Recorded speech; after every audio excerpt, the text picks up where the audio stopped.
मखाना आणि नाचणीची वडी.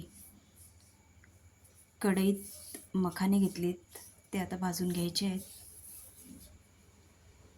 त्यानं थोडासा नरमपणा असतो, तो भाजल्यावर जातो आणि कुरकुरीत करून मग आपल्याला मिक्सरमधून काढायचे आहे. ते चालू बंद करून आपण वाटून घ्यायचे आहे ते.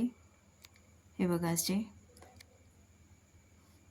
आता परत कढईत थोडंसं तूप घेतले आणि त्याच्यात बदाम आणि काजू टाकले. ड्रायफ्रूट आपल्या आवडीप्रमाणे घ्यायचे आहेत.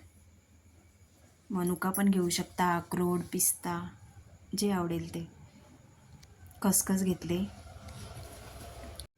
कढईत परत थोडंसं तूप घेऊन त्यामध्ये आता नाचणीचं पीठ आपल्याला भाजून घ्यायचं आहे. हे भाजलं की नाही ते समजत नाही, कारण हे पिठाचा काळसर रंग असतो. हे भाजत आलं की याचा छान सुगंध सुटतो, त्यावरून कळते की हे झाले भाजून. आता कढईत मी गूळ घेतला आहे. आपण साखर नाही वापरणार, याच्यामध्ये गूळ घालणार आहोत. खजूर पण घालू शकता. हा थोडासा वितळवून ह्याच्यात पाणी टाकायचं आहे. थोडासा पाणी टाकायचं आणि फक्त वितळवून घ्यायचं. याचा पाक नाही करायचा. पाक केला तर मग कडक होईल वडी. आणि असं आपण पाणी फक्त टाकून केलं की छान मऊसूत बनतात वड्या. आता त्याच्यात हे सगळं मखाने, ड्रायफ्रूट आणि हे नाचणीचं पीठ टाकलं भाजलेलं. आता हे सगळं मिक्स करून घ्यायचं आहे आणि हे झालं की कढईपासून सुटायला लागेल, मग समजायचं की झालं.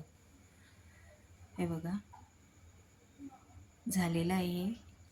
आता एका ताटाला तूप किंवा तेल लावून घ्यायचं आहे आणि हे सगळं मिश्रण त्यावर ताटावर काढायचं आहे. या वड्या खूप पौष्टिक असतात.